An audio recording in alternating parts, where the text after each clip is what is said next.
Hey guys, it's Mai from CryptoBay.cafe. I just had to make a video because, you know, I hate to be that person, but I am really big on I told you so's. But my I told you so's come from platforms denying being involved in anything and shading people like, oh, we're responsible, and then coming back 3 days later in their press release statement saying, oh, this is what really happened.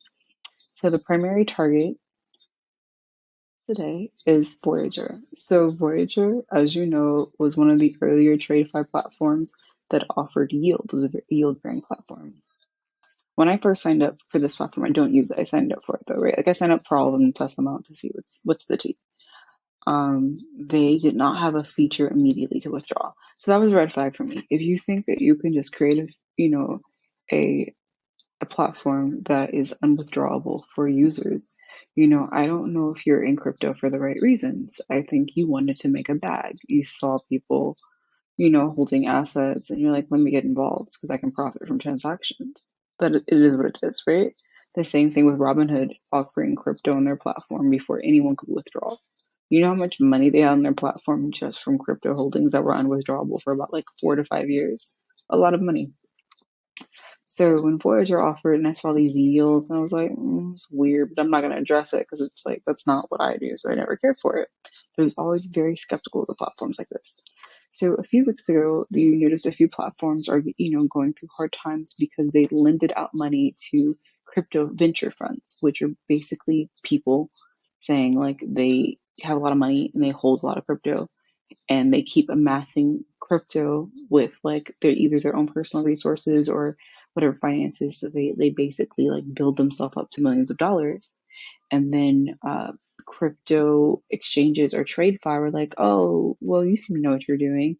And then to make amends, they like lended money out to these funds and entities, right? So in the case of 3AC, I believe Voyager loaned out X amount of money to them.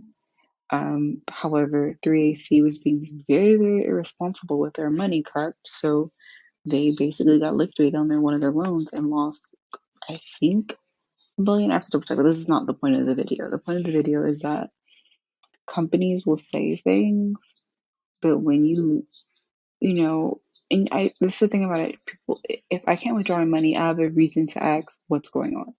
That's if I was self-custodying it, that's, what I mean, it's a different story. I'm responsible for my funds. But I think when you hold custody on another platform, your users have a right to wake up and be like, yo, what's going on? Like, I've heard a rumor, please clarify. And the issue with me is that some of these platforms don't clarify. They do this thing called FUD, like, oh, you're just spreading negativity, but it's like actually, for real, like what's going on? Like one of these companies were connected to them. You may or may not have given them money. They may have taken a loan for you. And then 3AC was getting uncollateralized loans. So they had no money down for these loans. It was just faith and vibes. So I just want to quickly read Voyager's letter. The reason why I think Voyager is so problematic because they shaded everyone and said, oh, BlockFi and Celsius are having problems, but we're good over here. We have risk management. We don't over lend out our assets. We do none of those things. And I was just like, all right, well, just you should have sat there and ate your food because now look at you. So I just wanted to quickly go over this. I think the letter I'm looking at may have been deleted. Oh no, it's not. Hold on. 1 second.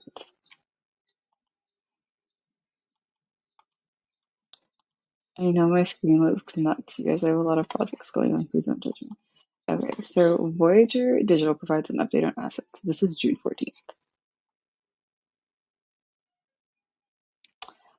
Okay, so June 14th, one of the fastest growing consumer cryptocurrency platforms in the United States, one of the first public companies in the crypto industry today provides an asset and risk management update in light of changing market conditions. As a public company, Voyager operates with consistently high levels of transparency, providing regular quarterly financial statements detailing the company's financial position and financial statement disclosure surrounding risk management practices and counterparty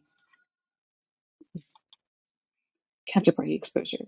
Voyager differentiates itself with a straightforward, low-risk approach to lending and asset management by working with a select group of reputable, define that, counterparties, which are all vetted, even worse, through extensive due diligence by its risk committee. What risk committee? The company does not participate in DeFi lending activities, algorithmic stablecoin staking, lending, or derivative assets such as stake ETH. Shady, because we all know Celsius was involved in a few of these things. So that was like crypto shade. Wow, crypto shade. One of Voyager's important objectives is to make cryptos a simple and safe possibility for consumer use. With a mission in mind, safeguarding customer assets is top priority, I'm sure it is. Although Voyager announced its prior partnership with Celsius in 2019, due to the company's ongoing due diligence and risk management process, Voyager currently has no customer assets on Celsius, which means they previously did. Interesting. Voyager holds a strong position in the crypto industry. Not only are we among the first to go public and provide a balance sheet full transparency, our leadership has a deep financial expertise across the sector and has led companies through multiple market cycles. The company is well capitalized and in a good position to weather the market cycle and protect customer assets. It's Voyager's goal to continue to build a secure products and as well as trust and leadership in the cryptocurrency industry. Another issue with Voyager. Voyager rushed to go public. Their stock or whatever is worth like $1.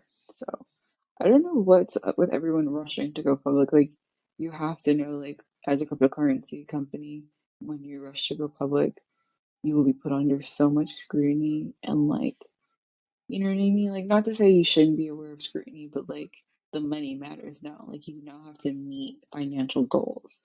And if you were hanging on by a thread pre-IPO, it's not going to get better for you. So I just don't get it. It's like all of these options and no one's created. I think everyone's a little lost. I can explain how to make it as an exchange, facilitate payments for people who pay too much using like certain apps like PayPal or whatever, create a payment system by using your, like it's very simple. It's just like I don't think people are thinking outside the box. They're literally just grabbing all the money they can without a plan and look at where we are. Okay, so now I want to go back to today's statement because they're being shady. And today is the first of the month or the second. Sorry, I'm not on my Twitter. I'm on my.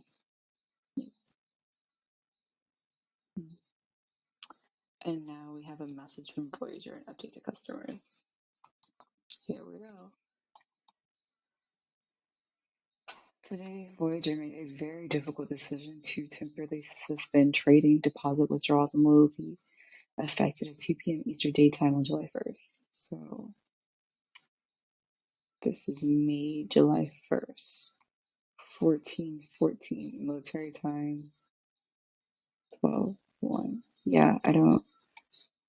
Did they publish it and then stop it before? That's shady. So also that's another thing I'm having an issue with. You guys can't halt withdrawals the day of. That gives no one the opportunity to take out what they need from the platform. That is shady. You guys are shady. Like I understand you're going through things, but in reality, people have the right to move assets. You're going through something, so is everyone else. So I think, making these notices and like the day of, that's ghetto. It's like someone evicting you the day. You can't do that. You have to give people time. Give people time. It's not healthy. This time provides us to continue exploring strategic alternatives and preserve the value of Voyager platforms we have built together. We are discussing with the various parties and provide additional information at the appropriate time. When will I be able to access the platform? We understand the significant impact of the decision, and we are working quickly to lift the suspension of trading, deposits, and withdrawals and loyalty rewards. We will provide updated information as soon. Also, sorry, just to pause. That notice was sent less than 20 days ago that everything was fine. So we understand the significant impact of this decision.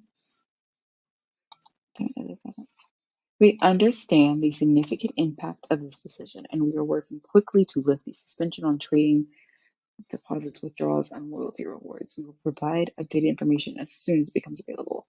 While we are not in the position to announce anything else today, we are hopeful that we'll have more to share soon. We will continue to keep you updated. Is the app still working? I would hope. You will still be able to view the market data and track your portfolio in the app. However, you can't touch it, so I don't know why they said that. You receive reward payments for the month of June. Will continue to pay monthly rewards in July. I have a Voyager debit card. How is it impacted by this announcement? Your debit card will stop working. You'll need to stop any direct deposits coming into the account and connect it to your debit card, as well as any automatic payments from this account.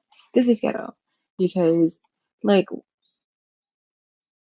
and you know what, they did this too because people who are smart, they're gonna like try to withdraw their crypto off their debit card.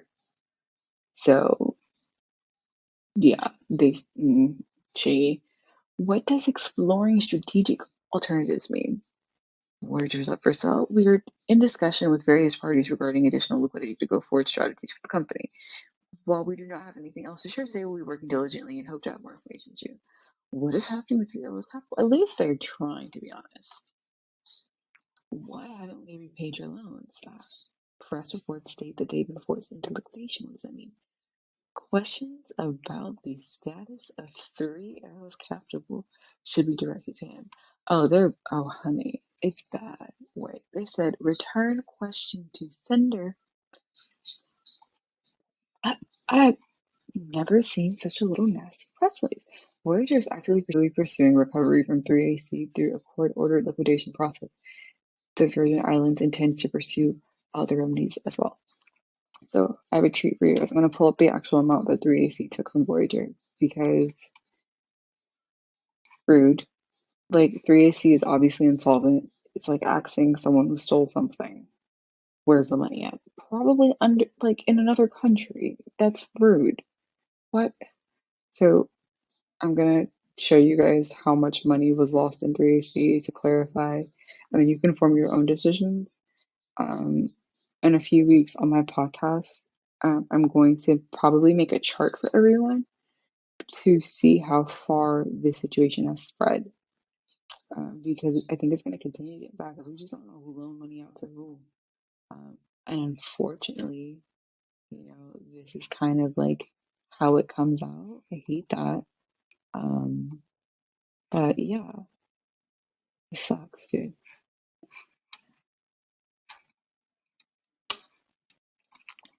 Okay, so court order liquidation of the crypto hedge fund 3AC. It says their loan default. That's what we're getting the information for because they're currently in default and it's in court in the British Islands, some British island. And it states that they owe at least 15,000 Bitcoin, which is valued at 3.25 million. A court in the British Virgin Islands has ordered the liquidation of a crypto hedge fund, which is crazy, after suffering major losses in the recent market turmoil. So they are actually being handled in insolvency proceedings after a court order was issued. Oh, honey, you know you owe a lot of money when they're issuing court orders for insolvency. So 3AC earlier this month liquidated its positions after failing to meet margin calls, which is founded by Suzu and Kyle Davis, which are two people. The Singapore-based fund significant losses falling. Terra, see? And this is what I'm trying to tell you. This is a domino effect. You lose a few million. No, not even a few million. It's probably like tens of millions from Terra. And then everyone starts pulling out their liquidity because they're scared. So people are not leaving their money in protocols. They're pulling. And you're losing your foundation because people don't have solid foundations. Their foundations are asset deposits. So default notice of return payment for 650. Oh God, dear Lord. So 3AC was served a notice of default for crypto brokerage from Voyager Digital for failure to repay a loan worth 650 million. Oh my God. So the crypto exchange, which offers 12% returns, said 3AC owes 15,000 Bitcoin. Oh, honey. And 350 million USDC. Why? This is the only question I have. What in a logical mind would make it seem like even if they could repay it back, this looks stupid? Like, why would you lend out nearly $1 billion? That's insane.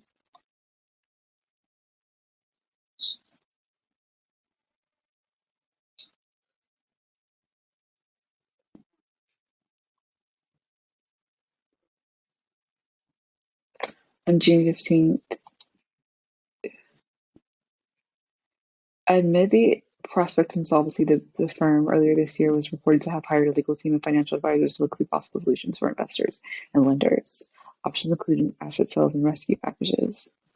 But that's the thing, though. It's like if you have a crypto fund and that's what you do, you guys should have some form of insurance. Like, I don't understand how you guys are operating like this. Like, you had no backup plan because in reality, you have to have thought, there is a bear market in crypto. Cryptos often retrace 90%. How did you not think this was going to happen? And first of all, lending out your Bitcoin is tacky. You don't lend out Bitcoin. It's like, you're lending out, and the only reason people are willing to lend it is because they know you can lose and they can have your Bitcoin. So long-term lends of Bitcoin are silly. Short-term lends shouldn't do it, whatever, live your life. But long-term lends of crypto, no, no.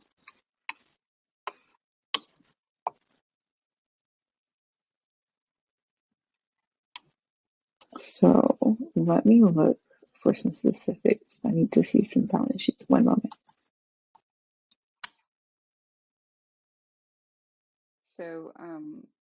So, Alameda Ventures, which is owned by FTX. So I don't know about Sam, but he wearing his Superman cape a little too tight because he had already basically helped them out.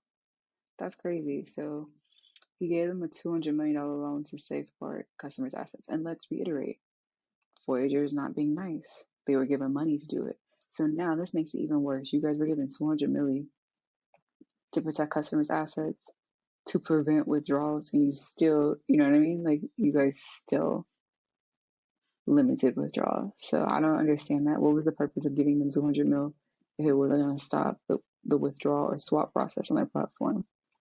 It's just like they're just throwing money into black holes at this point. The company said it continues to operate and fulfill customer transactions live and has about 137 million in cash. Huh. Hmm. So I'm having a slightly difficult time finding an accurate balance sheet, but you can already see they're already like running in the right. So their trading account income was only 197, right? Trust income commission. Well, actually, it's impressive.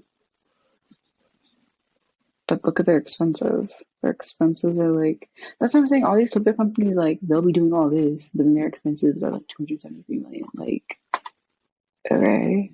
It doesn't matter how much you make if you have an overhead like this. Like, this is not healthy.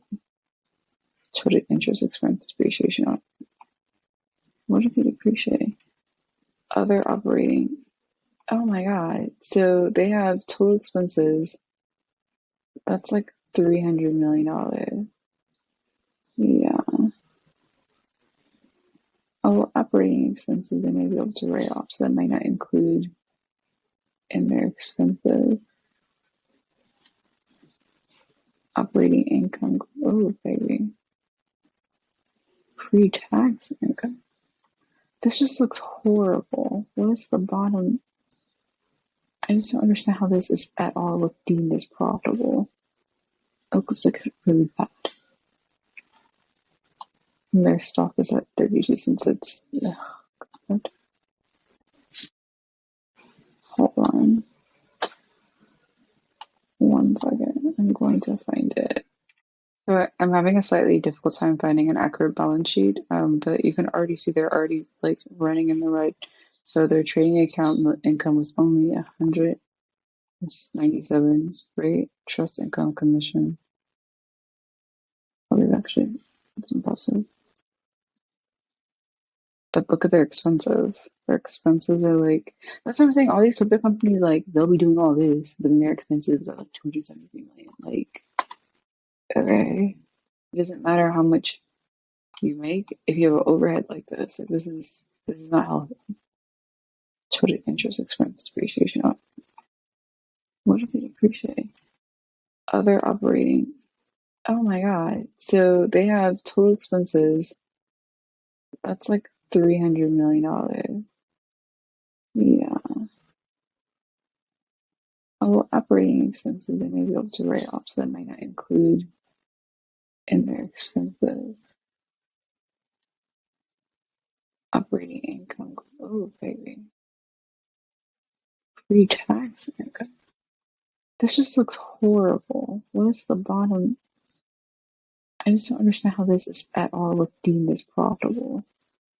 It looks like really bad. And their stock is at 32 cents. It's yeah. Hold on. One second. I'm going to find it. I feel like they removed them now.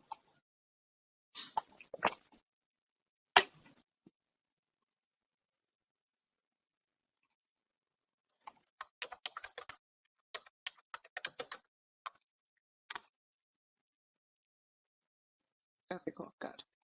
Twitter. Okay, so as of June 30th, crypto assets some consisting of thousands of different numbers. Okay, so BTC is 21 million, which 430,000 USDC. Oh god, baby, honey. And some E. Oh honey.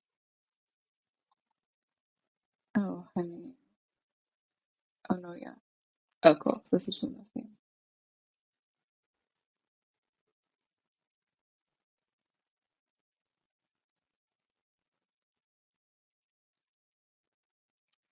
Oh, here we go. To support its exploration of strategic alternatives, the company is engaged in Morrow's company and the Consella Group and the financial advisors. And that's the crazy thing to me. It's like you guys are doing this now. You guys have done this before you formed the company. And it's like you didn't do this before you formed the company because you didn't know you were gonna make the stupid decision to lend out nearly $1 billion. So sorry. But think about these things as you're doing it, not after.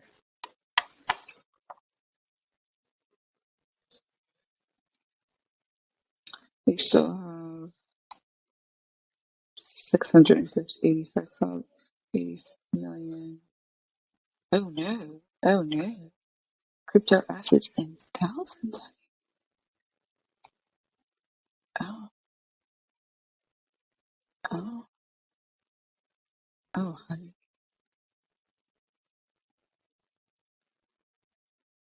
Oh,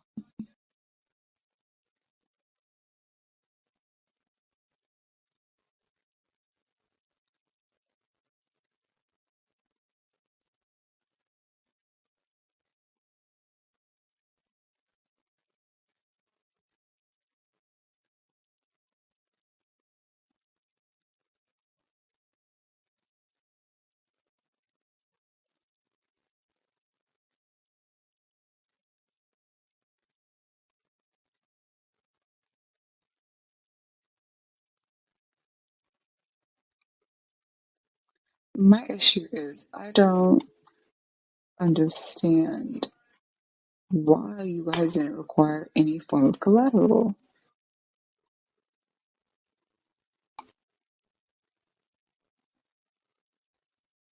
Voyager has also provided the following financial balance sheet and updates per requirement of the Canadian security law.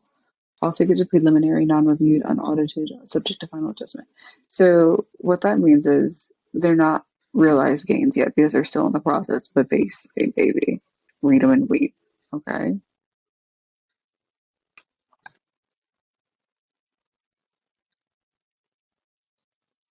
That's not a million. That's a billion. So the Billy, I see what it is. So there's 6 million, but there's another.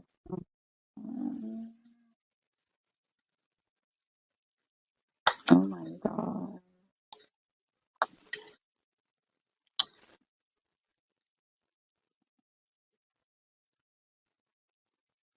Oh, that's pretty bad.